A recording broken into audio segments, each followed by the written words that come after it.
Hey guys, this is Ben. Welcome back to the channel. If you didn't know, the Toronto International Film Festival, one of the biggest film festivals around the world, just happened a couple of weeks ago, and I live really close to Toronto, so I was able to attend and see some movies. So today I thought I would do a little bit of a breakdown of the movies I was able to see at TIFF, an informal discussion about what my experience was like at the festival this year and what I thought about the movies that I was able to see. But before I start, if you do want to see my full reviews for some of these movies, you can find those over on I Crave Network. I Crave Network is an incredible channel that I've been given the chance to be a part of. So go check out that channel, subscribe to that channel, turn on those bell notification icons, and check out those movie reviews if you're interested. So let's start off with day one, where I didn't even see a movie on day one. I was actually in Toronto because I was invited to a Twitter Q&A. Really crazy experience. Why Twitter reached out to me to invite me to this live Q&A, I don't know, but I was super excited to be there.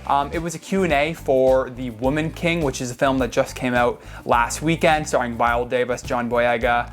It's a big historical action film, and this was a Q&A with the cast in this fancy restaurant. It was super cool. They talked a lot about their experiences making this film, why this film is so important, why it's important that people go and see this film. Shout out to Twitter Canada for inviting me to that event. I had a blast.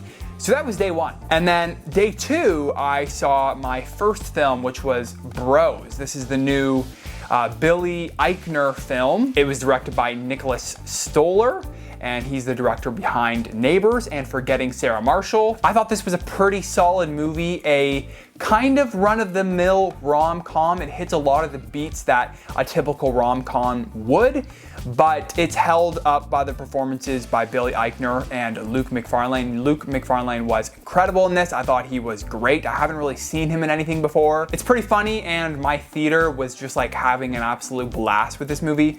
Though I'll admit that it didn't quite land, the humor didn't quite land as much with me as it seemed to with other people. I thought it was a little hit or miss. I also thought that the messaging of this movie was a little heavy-handed, and I also think that the runtime was a little too long. I think you could have shaved off 20, 30 minutes of this movie, and it could have been even better. All right, so the next film I saw was actually one of my most anticipated of the whole festival, and that was Glass Onion, aka Knives Out 2. The first Knives Out from 2019 is honestly one of my favorite films of the last couple of years, maybe one of my favorite films of the last decade. So I was very much looking forward to this movie. I did a full review for Glass Onion over on I Crave Network. The link for that video will be in the description, but to sum it up, I thought it was great, just as clever, just as twisty and fun as that original film. It feels very fresh, very different from that film, very original, yet staying true to what made that first film work so well. So that was super fun. We saw this movie at the Ontario Place Cinema Dome in Toronto, which was just such a cool venue. It's this big dome theater. And then I went back to Toronto the very next day for a couple of more movies. The first one being The Woman King. Like I said, I was able to attend a live Q&A with the cast, so that made me more excited to see the film itself. And I was actually very surprised by this film. It exceeded my expectations. It's a super solid historical epic and a really satisfying crowd pleaser. My audience loved this movie. I can't remember the last time I was in a theater that reacted this strongly to a film. There was lots of clapping and cheering throughout the whole movie, which is not something that happens very often. So yeah, Woman King, great film. Make sure you check that one out. And then right when that film ended, I had like 10 minutes until my next screening, and the two theaters were like a 20-minute walk from each other. So I just grabbed my bag and started to run. I ran all the way to my next screening and just barely made it. I walked in the theater as it was starting, and that was for the greatest beer run ever. This is Peter Farrelly's newest film, his follow-up to the Academy Award-winning Green Book.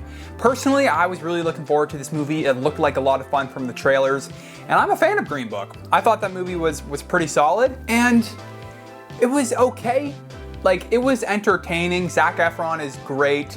It looks good, it's filmed well, but it doesn't really deliver anything beyond its kind of basic premise, and If you've seen the trailer, it delivers exactly what you would expect and nothing more. No real interesting commentary on this topic or anything really interesting to say, so it was okay, kind of forgettable at the end of the day, but I was entertained. So yeah, those are my two for that day. And then a couple of days went by and I headed back to Toronto one last time for my last two films. The first film was maybe my most anticipated of the whole festival, and that was Steven Spielberg's The Fabelmans. I was really hoping to be at the premiere of The Fabelmans to see Steven Spielberg, the GOAT, the man himself in the flesh. Unfortunately, the tickets just sold out instantly, and the rush line, I was there on the day of the premiere, and the rush line was just way too long. There was no chance I was gonna get in. So I got to see it a couple days later, and it was my favorite of the whole festival. I'll do a little ranking at the end of this video, but spoiler, it was my favorite. This is definitely Steven Spielberg's most personal film. It's a very intimate film, a very character-driven film, but that allows for it to have so much more heart to it. And for being such an intimate story, Steven Spielberg goes all out in making it feel like this grand epic story, even though it is really just about this one family. The performances in this film are all really fantastic. My favorite performances being Michelle Williams and Gabriel LaBelle. He plays Sammy, aka Steven.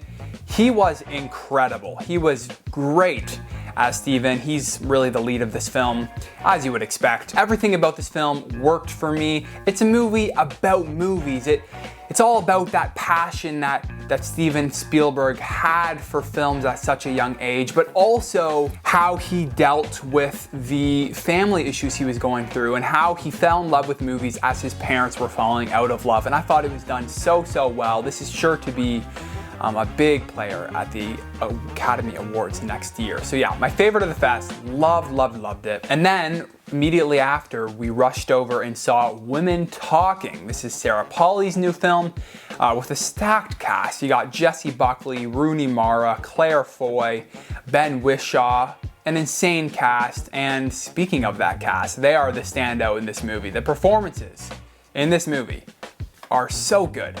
Every single person in this film delivers an Oscar-worthy performance. It's a film that feels like it could have been a play, but it's brought beautifully to screen through the effective direction and the muted cinematography, along with a really great score. It's a very dialogue-heavy film. There's a lot of women talking in this movie. I know that joke has been made a million times, but it's true. This film is all dialogue, but it's so captivating. And I was just super invested into the story, into these different characters and their viewpoints. It was so well done. Rooney Mara is probably my favorite performance. Not a lot of people are talking about her when it comes to Oscar prospects, and I don't know why. She was great. I thought she was the heart of this movie. And Ben Whishaw, especially at the end of this movie, just broke my heart. Oh, also, Sarah Polley actually showed up after the film and did a bit of a Q&A, which was super cool. But yeah, that's it. That was it for TIFF. I was actually supposed to see Empire of Light as well, was not able to make that screening, but those were all the films that I saw this year at TIFF. Last year was a bit of a stripped back year for TIFF. No vendors on the streets, no big red carpet premieres, so it was fun to see things back in full swing this year. I had a blast. I'm hoping to see even more films next year, go for a longer period of time. But yeah, I had a great time, and if you're near Toronto or you can get to Toronto, I would definitely recommend taking some time off work, finding some time in your schedule to come and catch some movies, especially if you can get into the premieres. Those are a blast. As for my ranking of these films, this is subject to change, but as of right now, I think my favorite, like I was saying, is The Fabelmans, followed by Glass Onion, then Women Talking, and followed by The Woman King. Those four especially are definitely the standouts. Loved all of those films. And then Bros and The Greatest Beer Run Ever. But there was no films this time around that I disliked. I would recommend all of these films to an extent. So that is it for this video. I hope you guys enjoyed. If you did, hit that subscribe button and the bell notification icon so you don't miss any of my future uploads here on the channel. Be on the lookout for an updated Oscar prediction video coming very soon, where I will touch on a lot of these films and my new thoughts on their Oscar chances. All right, I'll see you guys in the next one. See ya.